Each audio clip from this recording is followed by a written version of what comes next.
ये 7 दिन हमारी इस खास पेशकश में आप सभी का स्वागत है। आपके साथ हूं मैं नेहा बाथम। रूस यूक्रेन युद्ध का आज 68वां दिन है। यूक्रेन पर रूस के हमले और भी ज्यादा तेज हो रहे हैं, लेकिन वक्त के साथ साथ खार्किव और दोनेत्स्क सहित तमाम शहरों में रूसी सेना मिसाइल और बम बरसा रही। ताजा तस्वीरें पुतिन के उस प्लान की गवाही दे रही हैं जो 9 मई के लिए बनाया गया है। ये वही तारीख है जब हर साल रूस में जर्मनी की सेना के खिलाफ जीत का जश्न मनाया जाता है। माना जा रहा है कि पुतिन 9 मई को मॉस्को में नए सिरे से यूक्रेन के खिलाफ युद्ध का ऐलान कर सकते हैं। कब्जे की जंग और तेज हो सकती है।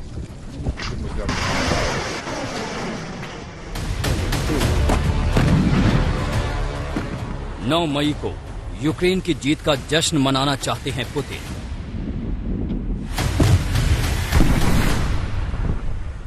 क्या 9 मई को खत्म हो जाएगी रूस और यूक्रेन की जंग?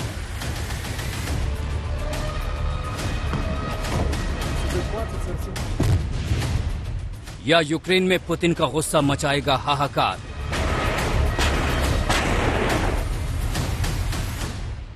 रूस का तबाही मचाने वाला बारूदी प्लान तैयार।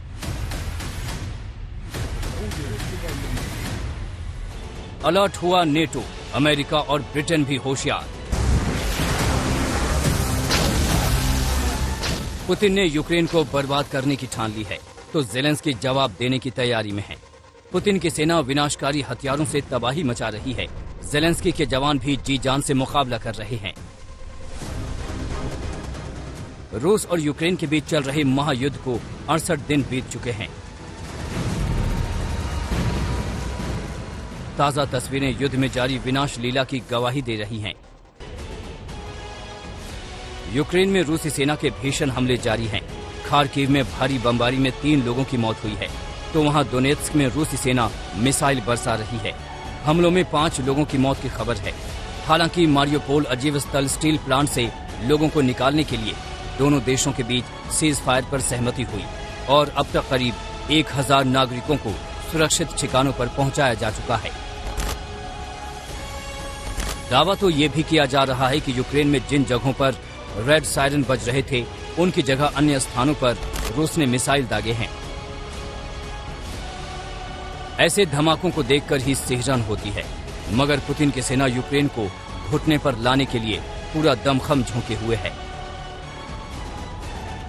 रूस ने नया दावा किया है कि यूक्रेन के 17 मिलिट्री ठिकानों को उसने टारगेट किया है।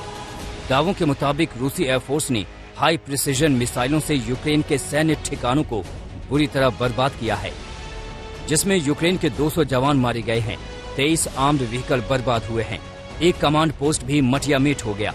साथ ही एक वेयर हाउस भी तबाह हो गया, जिसमें यूक्रेन अपने रॉकेट्स और आर्टिलरी रखे हुए था।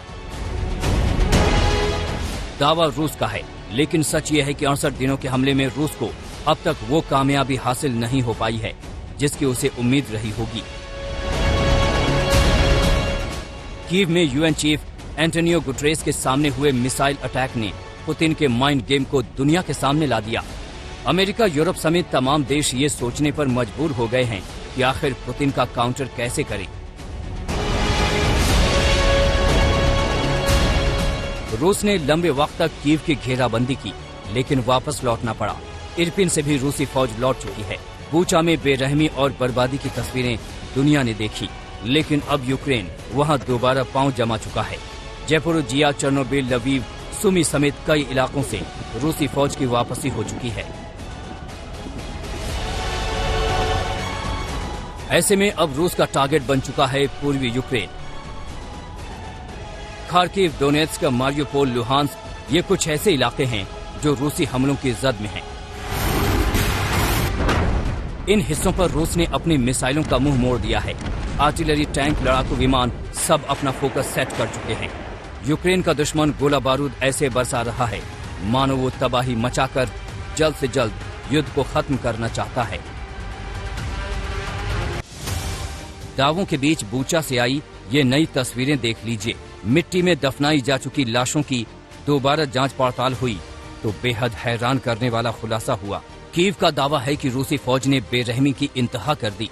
आरोपों के मुताबिक पुतिन के जवानों ने आम लोगों को पॉइंट ब्लैंक से गोली मारी।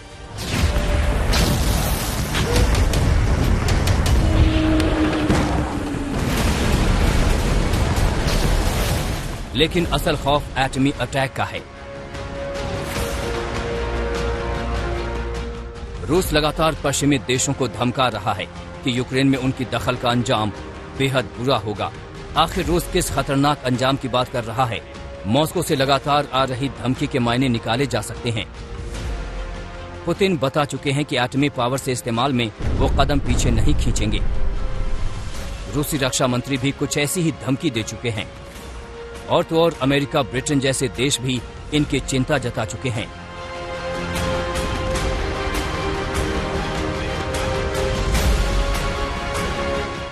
उसकी ठोस वजहें हैं।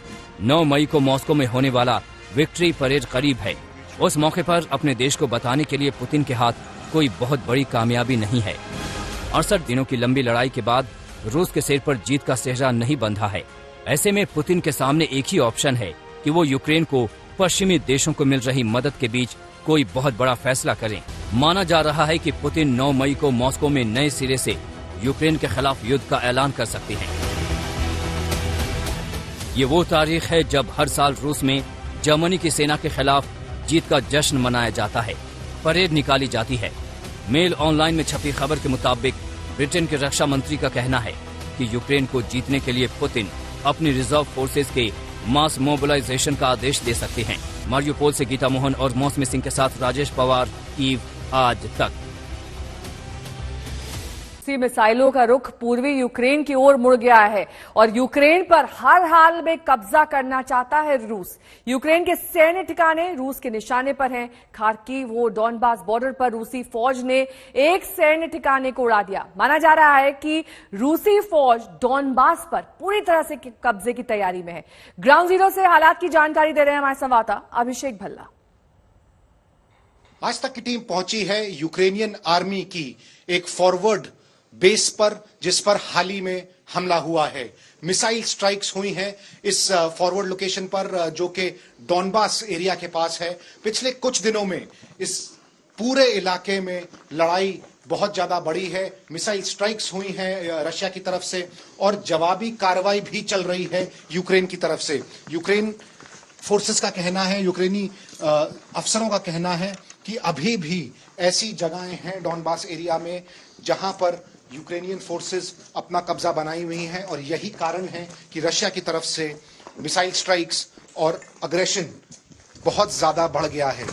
रशिया की कोशिश है कि इस पूरे इलाके को, जो कि खार्किव को डॉनबास से जोड़ता है, इसको काट दिया जाए, क्योंकि जब ये पूरी तरह से कटेगा, यहां से जो सप्लाई लाइंस हैं वो डॉनबास के लिए भी पूरी तरह से कट जाएंगी और यूक्रेनियन आर्मी जो अभी तक डॉनबास में लड़ रही है और सामना कर रही है रूसी फोर्सेस का, उसको पीछे हटना पड़ेगा। हमें बताया गया है कि हम 10 किलोमीटर दूर हैं जहां से रशियन फोर्सेस इस वक्त ऑपरेट कर रही हैं।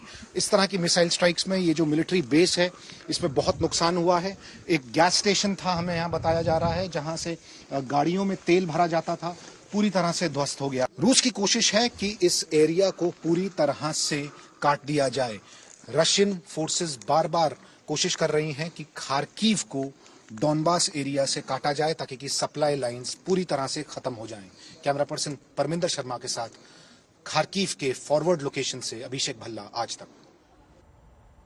और भारत ने युद्ध के इस भीषण दौर में भी हर बार शांति की ही अपील की है, लेकिन जंग के हालात में दुनिया के देशों के साथ तालमेल एक बड़ी चुनौती है। रूस और यूक्रेन की जंग के बीच प्रधानमंत्री नरेंद्र मोदी 3 दिन के यूरोपीय दौरे पर पहुंचे हैं। पीएम का पहला पड़ाव जर्मनी है। जर्मनी रूस के खिलाफ यूक्रेन को हथियारों से मदद दे रहा है। जर्मनी के बाद प्रधानमंत्री नरेंद्र मोदी नाटो के देशों की ओर बढ़ रहे हैं, जिसमें डेनमार्क को पहुंचेंगे और साथ ही साथ फिर वापसी में दूसरे नाटो देश फ्रांस का भी रुख करेंगे। माना जा रहा है कि दौरा ताजा हालात में बेहद चुनौतीपूर्ण रहने वाला है।